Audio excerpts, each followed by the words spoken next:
Menarik nih, menarik.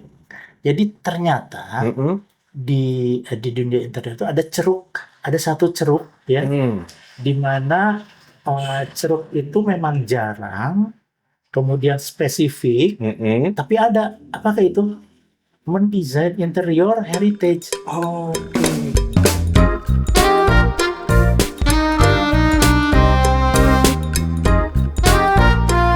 Apa kabar Pak Refran? Baik, gimana Mas Adi? Aduh, lama nggak berjumpa ya Pak ya. Ini pengen ngobrol, udah lama. Kangen banget sama Bapak. Kita kan sering ngobrol. Nah ini, ngobrol yang santai dengan pisang Wih, rebus dan makanan ini nikmat kali ya. sehat ya. Alhamdulillah. Teman-teman sekalian, Pak Ref Rajaya, Muhammad Ref Rajaya adalah bukan mantan ya, Ketua Umum Himpunan Desainer Interior Indonesia tahun berapa Pak? 2008, 2010. 2008-2010. Karena dulu tuh 2 tahun, sempat 2 tahun Cuma kan. 2 tahun ya. Ya, kemudian beliau sempat menjadi anggota Dewan Majelis, kemudian anggota Dewan Kode Etik. Pernah Dewan Majelis ya Pak ya? Pernah. Pernah ya, Dewan Majelis dan Kode Etik ya. Hmm. Beliau adalah seorang praktisi desain interior, S1-nya dari ITB. Ya, Kemudian sekarang banyak sekali proyek. Bapak boleh cerita nggak Pak, proyeknya selama ini? Dan sekarang yang ditangani apa Pak? kalau banyak sih, banyak yang lebih, orang lain lebih banyak dari saya. Ya, Alhamdulillah ada ada ya. kerjaan itu. Iya, Banyak iya. enggak lah. Iya, iya, iya. Tapi ada. Tapi tetap konsisten di interior ya, Pak Refrain. Alhamdulillah selama dari 95 tuh berapa tahun berarti ya? 95 sekarang 2005. 30 tahun 30 tahun. konsisten alhamdulillah di konsultan perencanaan interior Interior. sampai sekarang. Sebenarnya saya nggak mau bertanya standar, Pak. Tapi perlu kayaknya ya. Sekarang ini kan eranya mungkin sudah berubah ya, Ya, karena digital. nah, Kemudian mungkin ada pergeseran pasar, mungkin ada pergeseran permintaan gitu. Bapak sekarang lebih banyak menanganin proyek apa? Hospitality, office, atau menarik nih, menarik. Jadi ternyata Mm-mm. di dunia internet itu ada ceruk, ada satu ceruk ya, Mm. di mana ceruk itu memang jarang, kemudian spesifik, Mm-mm. tapi ada apakah itu? Mendesain interior heritage. Oke. Itu ceruk loh. Jarang, tapi kalau ada itu seru banget. Alhamdulillah, kebetulan di klien saya BUMN ya, salah satu BUMN besar, mereka punya aset-aset gedung-gedung heritage banyak. Nah, kita masuk. Ya tentunya ada proses ya. Ya. Ada undangan segala macam, dan alhamdulillah kita ya beberapa menangani. Jadi jenis proyeknya Pak? Nah, jenis proyeknya biasanya di klien saya itu khusus untuk bangunan heritage, biasanya diperuntukkan untuk executive lounge. Executive lounge dari Ya. sebuah perkantoran kah? Atau BUMN, perbankan? Bang. Oh, BUMN. Ya. Iya, Nah, iya, iya. jadi Menarik rupanya ya itu ada kebutuhan dari para direksi, pada para tingkat atas untuk meeting segala macam. Nah, itu perlu tempat yang biasanya di hotel-hotel berbintang. Nah, kalau disiapin tempatnya, mereka jauh lebih efisien. Oh, Bisa 24 jam gitu. iya, iya, iya, iya. Nah, cocok kalau di gedung-gedung heritage. Gitu. Ya, kalau tentang itu berarti Bapak mulai suka apa sejak dulu suka Pak tentang bangunan heritage? Karena paling tidak kan harus ada pengetahuan khusus ya tentang Nah, bangunan cagar budaya. ini gitu. juga yang menarik. Di interior itu kita dibayar untuk belajar. Wow. Bener nggak? Iya, iya, iya, iya, iya. Jadi jangan bilang kita nggak tahu. Justru ketika kita diberi tanggung jawab atau project, kita tuh dibayar untuk belajar. Misal, Fra, ini ada kerjaan di Bandung, kemarin baru selesai yang di Jalan Ganesa, bangunan tua. heritage. Ya otomatis saya kan harus menganalisa riset bangunannya, arsiteknya siapa, tahun berapa. Nah itu belajar kita. Ya. Jadi tidak ada cerita tuh, tolong ngerjain, wah saya belum pernah ngerjain, belum berpengalaman. Enggak, justru saat itu kita belajar. Karena yang saya pegang adalah ketika mengerjakan proyek apapun, yang harus kita kuasai adalah metodologinya. Karena proyek apapun metodologinya sama. Iya. Yang namanya rumah sakit, hotel, kantor, residen, museum itu konten. Metodologinya sama Konteks semua. ya, konten. Iya. Nah, konten itu bisa dipelajari, tapi metodologi harus dikuasai. Jadi saya nggak takut. Ini pernah ngerjain museum belum? Bisa ngomong, ya bisa aja metodologinya sama. Terus taunya museum ya tinggal cari aja konten masalah museum. Iya. Nah, kembali ke yang tadi, Pak, bangunan heritage gitu ya. Ya. Apa yang menarik dari sana? Kemudian Pak Refra dibayar untuk belajar. Nah, apa saja yang dipelajari? Gini, jadi di heritage itu terutama kan ada gedung golongan ya, A, B, C gitu. A tuh A, B itu nggak boleh sama sekali dirubah. C itu ya renovasi boleh ya, dalam istilahnya tuh restorasi dan adaptasi fungsi.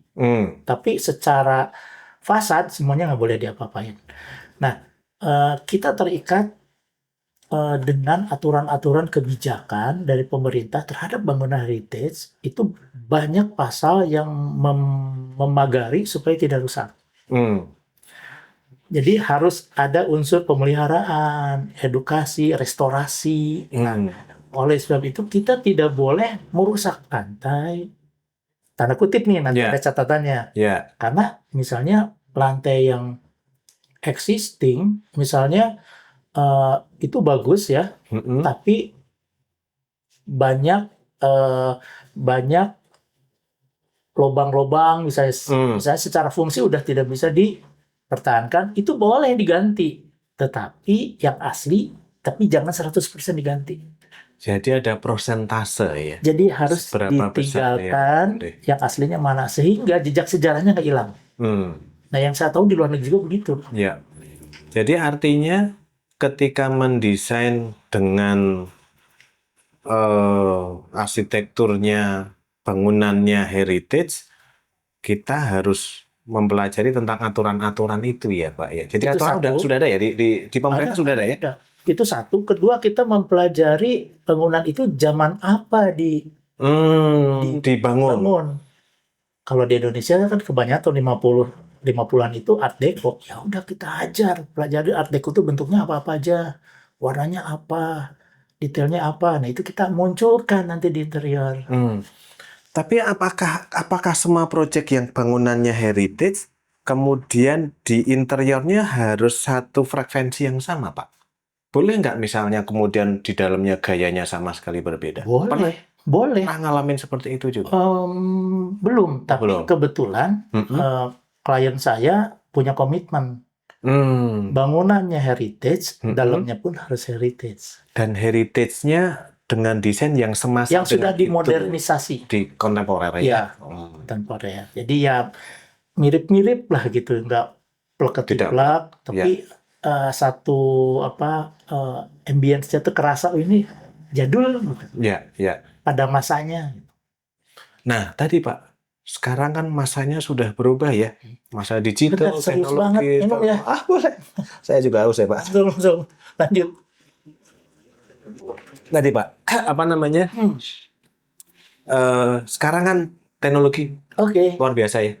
Kemudian barangkali ada budaya kerja yang berbeda. Ya kan?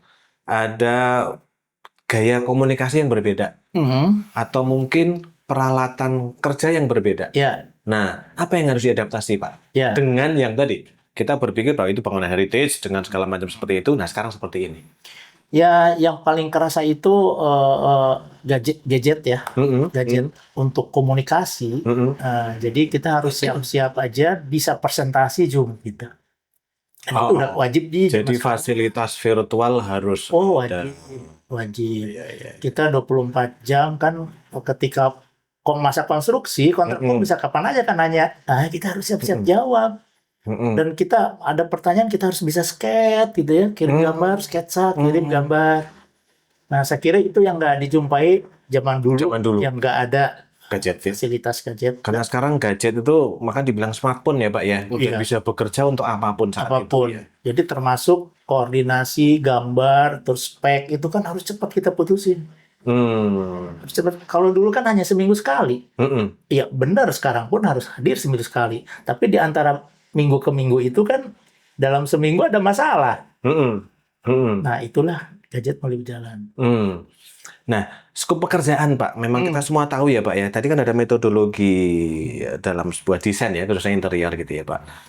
Proses-proses apa saja sih Pak yang harus dilewatin ketika membangun heritage? Mungkin sedikit Pak dari awal, kemudian outputnya terakhir, kemudian gimana Pak? Ya, oke.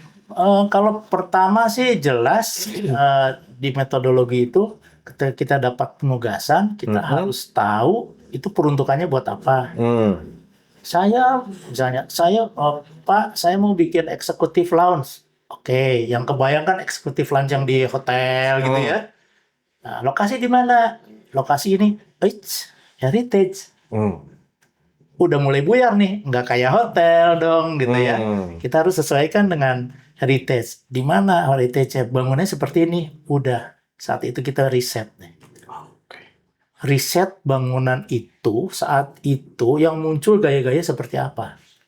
Udah furniture-nya kayak apa, detail-detail kayak apa. Nah, itu nanti kita presentasikan. Ya, penggalian data referensi dari semuanya ya. Itu kunci ya Pak ya. Nanti kita bisa memunculkan kembali detail itu atau kita modernisasi, kita yang baru usulkan. Nah, ini mirip nih, bisa masuk. Contoh misalnya restorasi.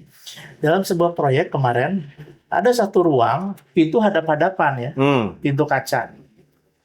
Yang satu ada kaca patri, stained glass, yang satu polos. Ya kalau orang biasa lihatnya biasa aja, tapi saya mikir, apa mungkin dalam satu ruangan ada pintu hadap-hadapan, yang satu ada kaca patri, yang satu polos. Kayaknya nggak mungkin deh. Sepertinya pernah dirubah gitu ya. Hanya kita Analisa. tanya sama yang nunggu, bukan nunggu yang kayak orang nih. Iya. Pak, ini pernah pecah nggak? Iya Pak, pecah. Artinya apa? Kita bikin lagi yang kayak aslinya, munculkan di situ. Kita panggil ahli standard glass.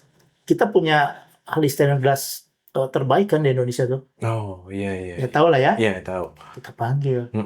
Itu Mas 99% mirip. Wow. Kaca-kaca ininya apa? Detail-detailnya. Jadi semuanya harus ahlinya ya. Iya. Jadi klien harus nyari kita karena kita ahli di situ. Betul kan? Jadi untuk stand glass juga harus cari ahlinya. Ahlinya. Gimana Pak dengan tenaga ahli yang lain dalam proyek itu? Tenaga lain mechanical elektrik atau akustik dan segala macam. Perlu dilibatkan nggak Pak di situ? Oh iya, jelas. Karena pada masa itu hampir tidak ada yang namanya downlight. Semua lampu itu digantung. Yes. Nah, akhirnya kita cari style-style lampu gantung atau candelier itu seperti apa. Kita punya pengrajin di sana di Boyolali yang jago-jago. Wah, itu kota kelahiran saya. Oh iya. Di Tumang ya? Iya. Di lereng Gunung Merapi Merbabu ya? Kita pakai teman-teman di sana jago-jago, Mas. Gambar gini bisa jadinya wah keren. Berbagai proyek saya pakai Boyolali. Itu udah rahasia umum lah, kita harus pakai lokal. Karena di proyek saya 99% TKDN-nya dalam negeri. Dalam negeri ya. Kecuali kursi mass product, office chair itu kita masih banyak sama peralatan elektronik ya. Elektronik, TV paling. Tapi selebihnya udah dari itu bagus Mas. Kualitas ekspor semua. Tinggal kita cari aja kan vendor-vendor. Pak, tingkat inovasi kebaruan atau keunikan apa yang Bapak oleh dari proyek itu? Jadi kita tuh kan dituntut kalau ngedesain harus kreatif ya. Di heritage tuh nggak bisa. Oh. Kita tuh harus punya batasan kapan berhenti. Iya, iya, iya. Karena ketika kita bebas kreatif, Mm-mm. itu sejarahnya jadi hilang. Ngerti kan ya? Jadi ada narasi ya? Ada narasi, Narasi. dan kita harus tahu diri kapan mesti berhenti nih. Jangan bebas kita bikin apa-apa. Nanti nilai sejarahnya hilang. Kapan kita berhenti? Jangan berlebihan gitu. Itu yang antara kebebasan berekspresi, tapi tahu kapan berhenti. Tapi apakah ada kurator, Pak, yang menghentikan atau mengelit Bapak sehingga berhenti? Enggak. Ini kesadaran kita sendiri sebagai seorang desainer ya. Jangan sampai hilang tuh nilai sejarahnya. Itu menarik sih buat saya. Ya. Tantangan terbesar dari klien apa, Pak? Yang memerlukan energi yang luar biasa untuk berpikir dan memecahkan masalah yang disampaikan oleh mereka. Kebetulan klien saya nurut-nurut aja apa yang saya. Alhamdulillah. Termasuk pembiayaan, kalau udah itu kan spesifik ya.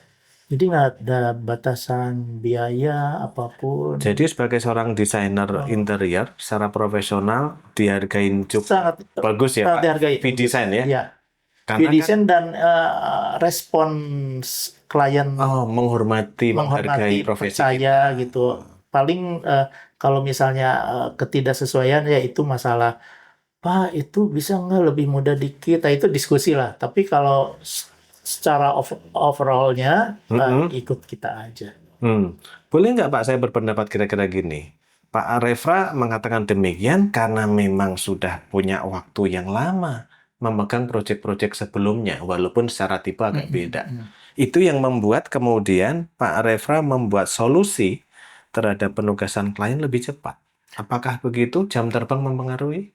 Itu salah satu mempengaruhi, dan satu nih, belum ada orang banyak tahu bahwa kami ya di perusahaan kami mendapat award the best vendor of the years 2018 dari BUMN itu. Selamat, Pak. Kita juga bingung. Iya. Oh, dapat ya. Berarti ada konsultan lain, tenaga ahli desainer lain yang BUMN itu banyak vendornya ya, Jadi memang di bidding ya. Iya, di bidding banyak, proyeknya juga banyak.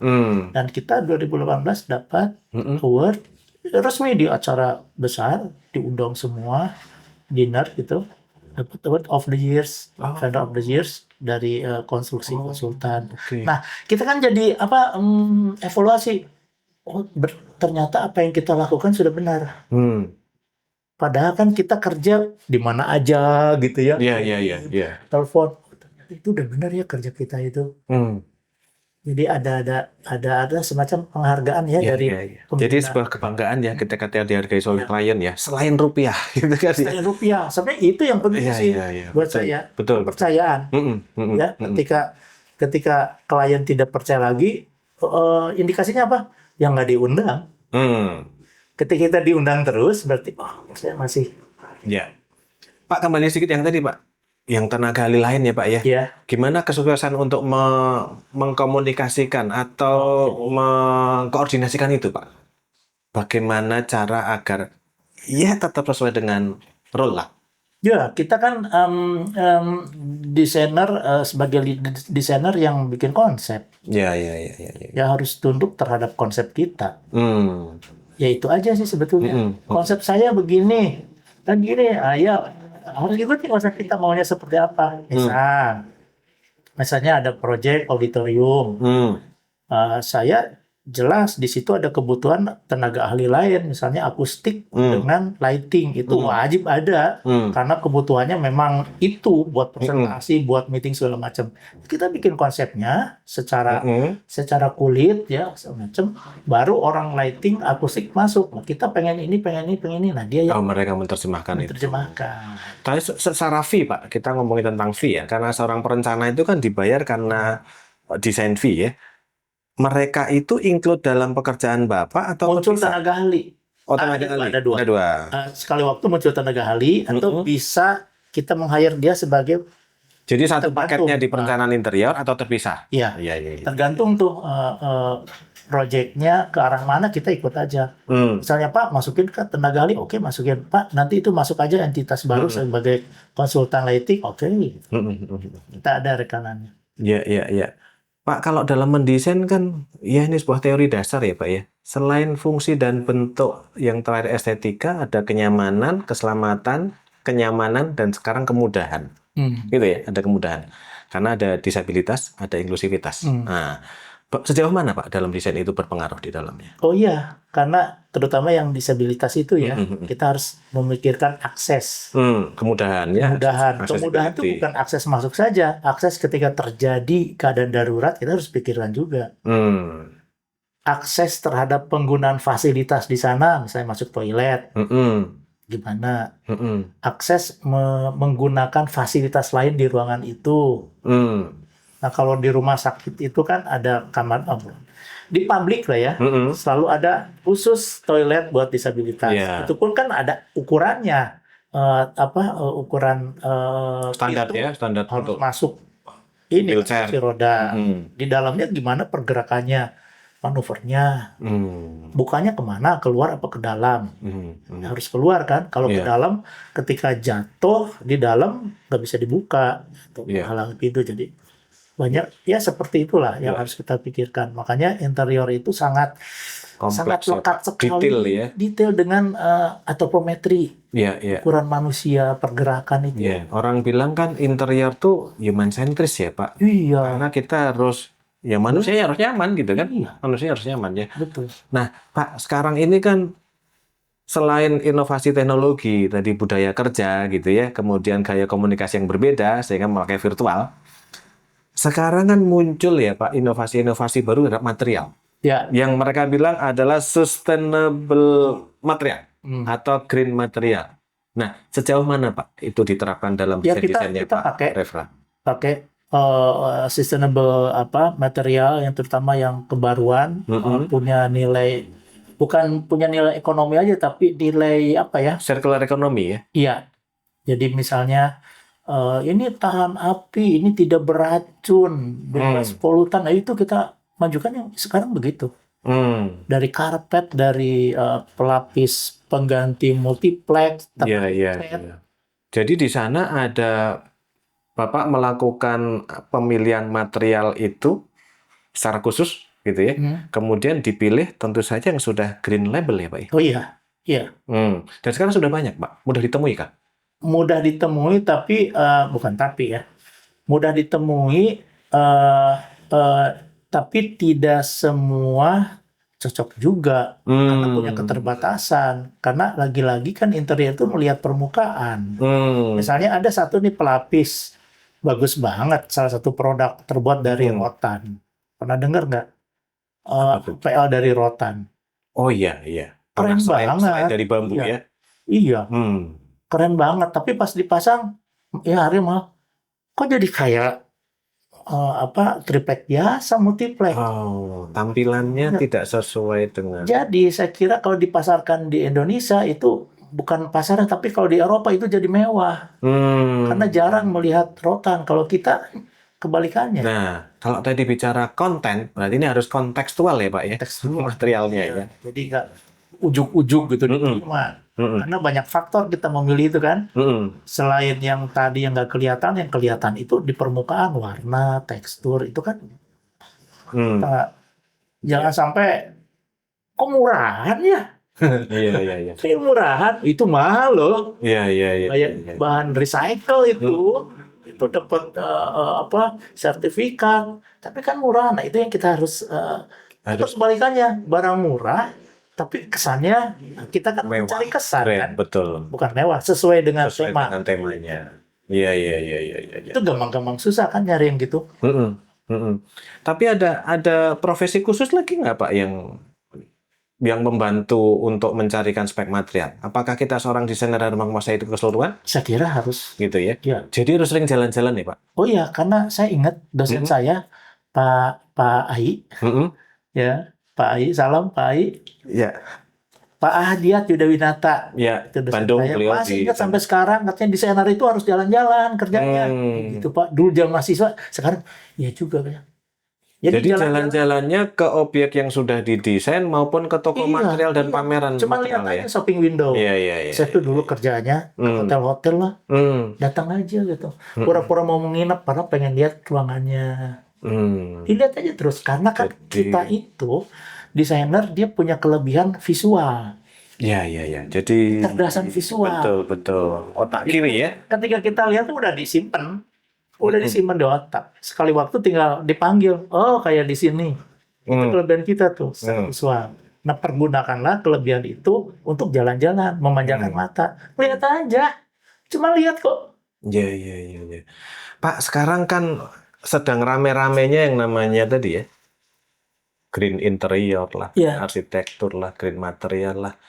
Karena memang kita tahu bahwa panas ya Pak.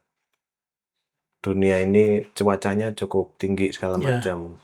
Untuk kenyamanan termal di dalam sebuah ruang interior, bagaimana Bapak memperlakukan di sisi lain harus saving energi, di sisi lain manusianya harus nyaman.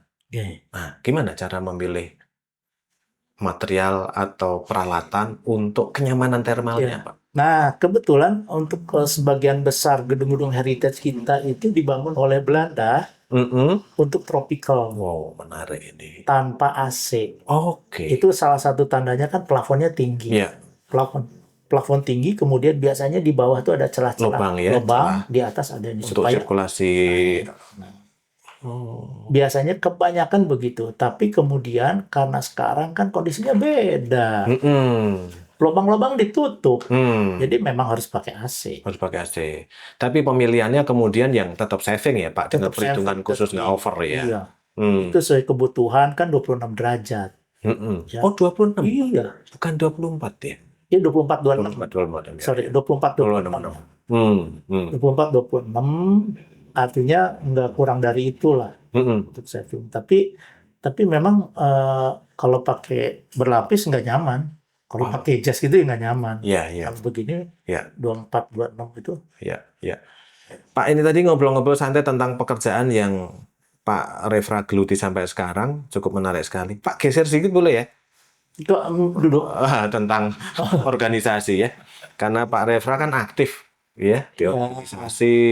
Kita sering ketemu dulu ya, saya sering diajak di Ekraf lah, di jasa konstruksi. Saya kan banyak belajar dengan Bapak ya. Sama, saya sekarang belajar Mas Adi. Aktivis juga Mas Adi. Ya, terima kasih Lebih Pak. Sibuk. Pak, sebenarnya tip Pak untuk anak-anak muda ya, teman-teman yang muda itu ya. Apakah kita perlu aktif ya di organisasi? Artinya bukan aktif secara langsung, mengikuti kegiatan-kegiatan organisasi dan segala macam. Pandangan Bapak seperti apa? Oh iya dong, kan semua profesi di dunia, udah di Indonesia lah ya, itu kan ada komunitasnya. Naik sepeda aja ikutan komunitas sepeda, nggak ada naik sepeda ikutan komunitas mobil. Ikutan komunitas nembak, kan? Jadi sesuaikan komunitasnya. Nah, jadi teman-teman mahasiswa, terutama yang baru lulus, yang belum lulus juga, coba merapat ke komunitasnya. Jadi jangan dianggap kuliah itu cuman memenuhi, mengejar angka-angka. Enggak, itu nanti kehidupan Anda nanti. Hidup dari situ ya, tanda petik ya, berusaha mencari rezeki. Dan kita harus bersosialisasi dengan teman-teman sekomunitas. Ya di mana? Kalau interior ya di HDI, Iya. Jadi simpel itu ya. Jadi kita harus berkomunitas ya untuk berjejaring. Apapun coba deh, teman-teman ikut komunitas apa aja. Masa anak interior nggak masuk komunitas interior gitu? Maksudnya komunitas koi.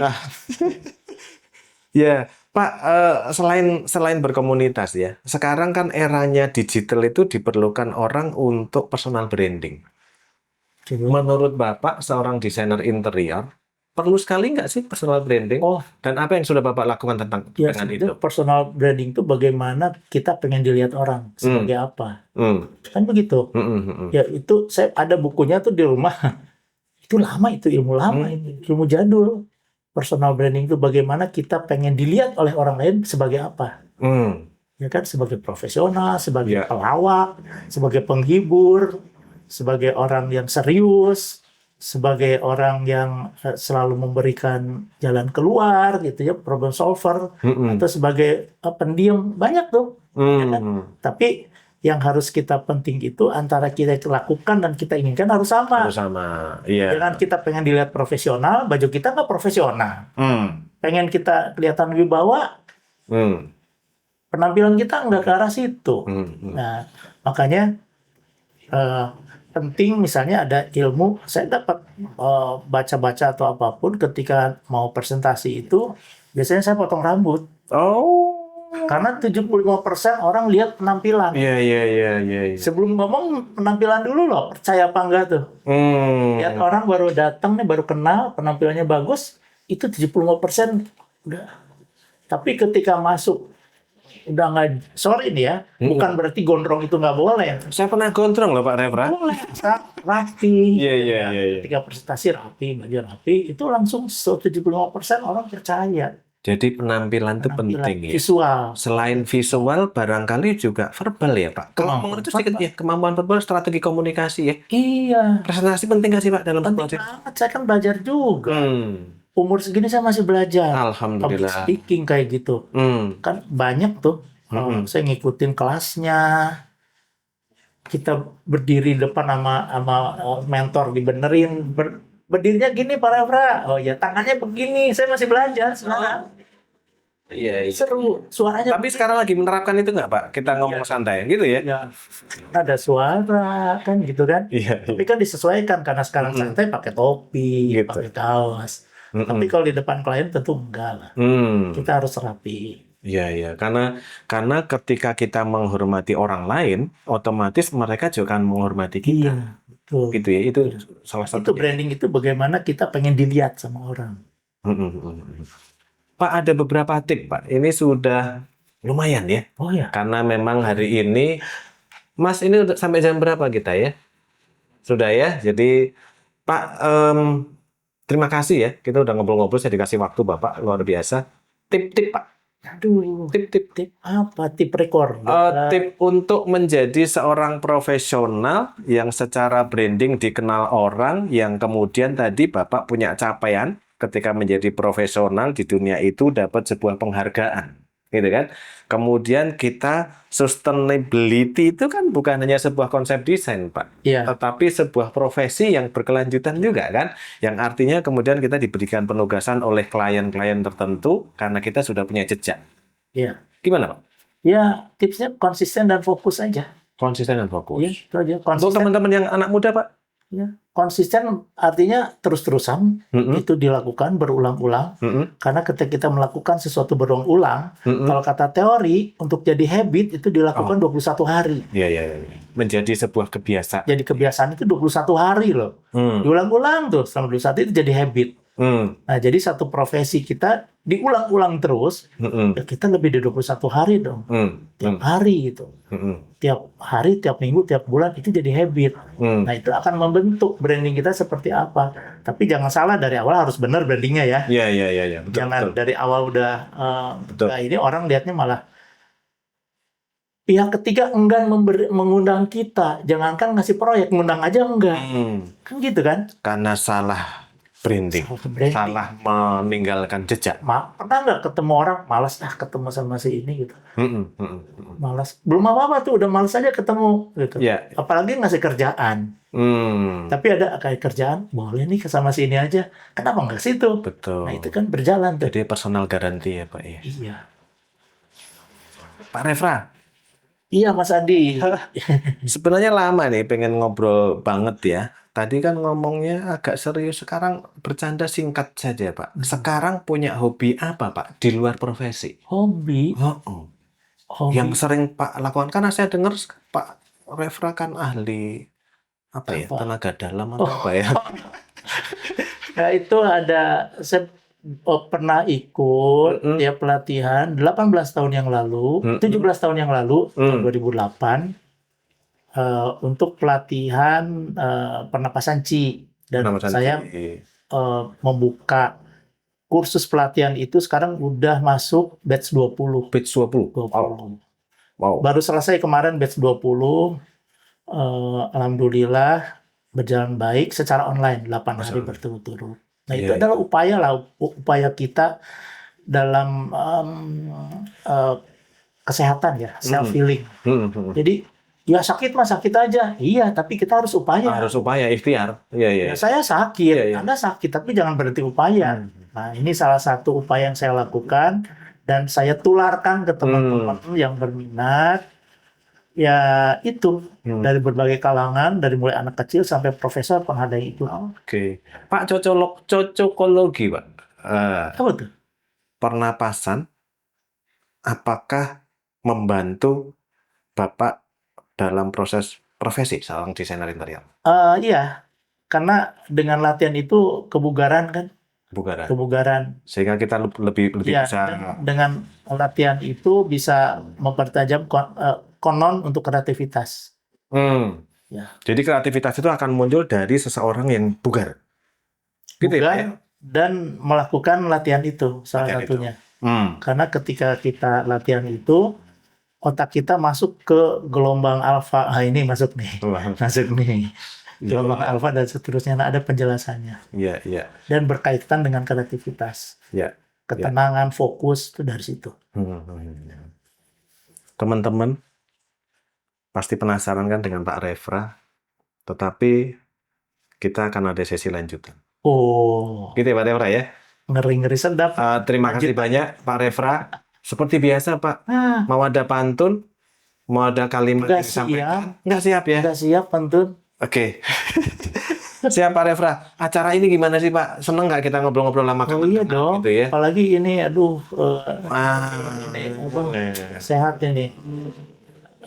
Baik teman-teman. Pisang. Dalam cuaca yang sambil nutup agak mendung, betul, agak mendung, kita akan makan pisang dengan Pak Refra. Terima kasih banyak. Semoga obrolan singkat ini bisa memberikan motivasi, terutama diri saya. Karena saya ingin selalu terus belajar dengan Akang Refra yang selalu kurindukan diskusi-diskusinya. Terima kasih. Saya juga diberi kesempatan untuk sharing dan saya juga banyak belajar dari Mas Hadi. Mas Hadi itu keren loh ini. Terima kasih. Ininya loh yang saya nggak bisa gitu. Sehat selalu ya Pak Refra ya. Sama-sama Mas Hadi. Saling mengingatkan sesekali, 2 kali, 3 kali jiwit saya Pak. Agar berasa sakitnya seperti apa gitu ya. Makasih Pak Refra. Sama-sama. Teman-teman, assalamualaikum, sampai jumpa.